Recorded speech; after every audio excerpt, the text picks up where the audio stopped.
School take চ্যানেলে আপনাদের সকলকে স্বাগত। শিক্ষা সংক্রান্ত, স্কুলের অফিস সংক্রান্ত বিভিন্ন কাজের টিউটোরিয়াল এবং নতুন তথ্য পেতে সাবস্ক্রাইব করুন স্কুল টেক ইউটিউব চ্যানেল। 2024-এর নতুন একাডেমিক সেশন শুরু হয়ে গেছে। ছাত্রছাত্রীদের বই খাতা প্রদানের মাধ্যমে শুরু হয়ে গেছে নতুন বছর। এই পরিস্থিতিতে বাংলা শিক্ষা পোর্টালের একটি গুরুত্বপূর্ণ পয়েন্ট নিয়ে আপনাদের সাথে আলোচনা করব।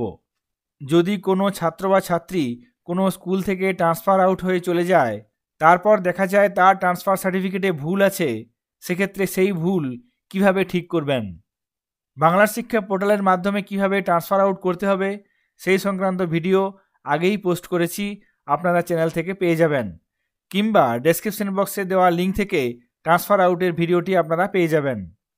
আজকে আলোচনা করব কোনো ছাত্র বা ছাত্রী ট্রান্সফার সার্টিফিকেট নিয়ে চলে গেছে অন্য স্কুলে ভর্তি হওয়ার জন্য। সেই স্কুলে ভর্তি হতে গিয়ে দেখা যাচ্ছে তার ট্রান্সফার সার্টিফিকেটে বাবার নাম এবং মায়ের নামের বানানে ভুল আছে। তারপর সে আগের বিদ্যালয়ে ফিরে এসেছে ট্রান্সফার সার্টিফিকেট কারেকশনের জন্য। কিভাবে এই ট্রান্সফার সার্টিফিকেট সংশোধন করবেন সে বিষয়ে আলোচনা করার জন্য প্রথমে আমরা নির্দিষ্ট ইউজার আইডি এবং পাসওয়ার্ড দিয়ে বাংলা শিক্ষা পোর্টালে লগ ইন করে নেব। বাংলা শিক্ষা পোর্টালে লগ ইন করে গেলাম। এরপর যে ছাত্র বা ছাত্রীটি ট্রান্সফার সার্টিফিকেট নিয়ে চলে গেছিল তার ট্রান্সফার সার্টিফিকেটের কারেকশনের জন্য বাঁ দিকে অপশানগুলির মধ্যে থেকে প্রথমে স্টুডেন্ট এন্ট্রি আপডেট এই অপশানটিতে ক্লিক করব। স্টুডেন্টটির বাবা কিংবা মায়ের নামের বানান ঠিক করার জন্য নিচের দিকে আমরা আপডেট স্টুডেন্ট আইডেন্টিটি এই অপশানটিতে ক্লিক করব। সঙ্গে সঙ্গে আপডেট প্যারেন্টস বেসিক ডিটেলস এই পেজটি ওপেন হয়ে যাবে। এখানে স্টুডেন্ট কোড লেখার জায়গা আছে, এখানে আমরা স্টুডেন্ট কোডটি লিখব। স্টুডেন্টটির ট্রান্সফার সার্টিফিকেট থেকে যে স্টুডেন্ট কোডটি আছে সেই স্টুডেন্ট কোডটি এখানে লিখে ডান দিকে সার্চ স্টুডেন্ট অপশানে ক্লিক করব। সঙ্গে সঙ্গে সেই স্টুডেন্টের বেসিক ইনফরমেশন চলে আসবে। এখানে স্টুডেন্ট কোড থাকবে, এখানে স্ট্যাটাসে দেখুন ড্রপবক্স সিসি সেন্ট আপ, অর্থাৎ এই স্টুডেন্টটি আমরা ট্রান্সফার সার্টিফিকেট দিয়ে দিয়েছি সেই জন্য ড্রপবক্সে আছে। এখান থেকে আমরা স্টুডেন্টটির নিজের নামের বানান, বাবার নামের বানান, ডেট অফ বার্থ এবং মায়ের নামের বানানের ঠিক করতে পারবো। নির্দিষ্ট তথ্যের ভিত্তিতে এখানে আমরা বাবার নাম এবং মায়ের নামের বানান ঠিক করব। ওয়াই ছিল, এখানে আমি আই কারেকশন করব।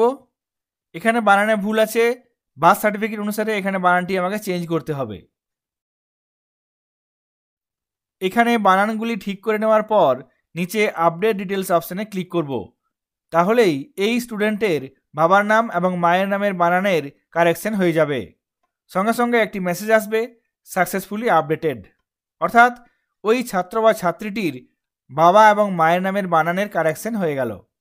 এইভাবে আপনারা কোনো ছাত্রছাত্রীর টিসি নেওয়ার পরেও সেই স্টুডেন্টের নিজের নাম, ডেট অফ বার্থ, বাবার নাম, মায়ের নাম এই সমস্ত বিষয়গুলি কারেকশন করতে পারবেন। এছাড়া যদি এই স্টুডেন্টের আরও কয়েকটি ডিটেলস আপডেট করতে চান, যেমন bank account, address, phone number এই সমস্ত বিষয়গুলি আপডেট করতে চাইলে এখানে আমরা বাঁ দিকে স্টুডেন্ট এন্ট্রি আপডেট এই অপশানটিতে ক্লিক করব। তারপর নিচে আপডেট স্টুডেন্টস বেসিক ডিটেলস এই অপশানটিতে ক্লিক করব। এখানে দেখুন স্টুডেন্ট কোড লেখার জায়গা আছে, এখানে স্টুডেন্ট কোডটি লিখব এবং তারপর সার্চ স্টুডেন্ট এই অপশানটিতে ক্লিক করব। এখানে দেখুন স্টুডেন্ট নেম আপডেট করা যাবে না, এখানে ডেট অফ বার্থ আপডেট করা যাবে না, ফাদার্স নেম, মাদার্স নেম কোনোটিই আপডেট করা যাবে না। এই পয়েন্টগুলি আপডেট করার জন্য আপনাদেরকে আমি আগেই দেখিয়েছি কিভাবে আপডেট করতে হবে। এরপরে নিচে দেখুন এখানে gender, guardian contact number, medium, address, phone number, bank account এই সমস্ত বিষয়গুলি আপডেট করা যাবে। যদি আপনারা এই অপশানগুলির মধ্যে থেকে কোনো অপশান আপডেট করতে চান, এডিট করে নেওয়ার পর নিচে আপডেট ডিটেলস অপশানে ক্লিক করলেই এই স্টুডেন্টের ডিটেলস আপডেট হয়ে যাবে।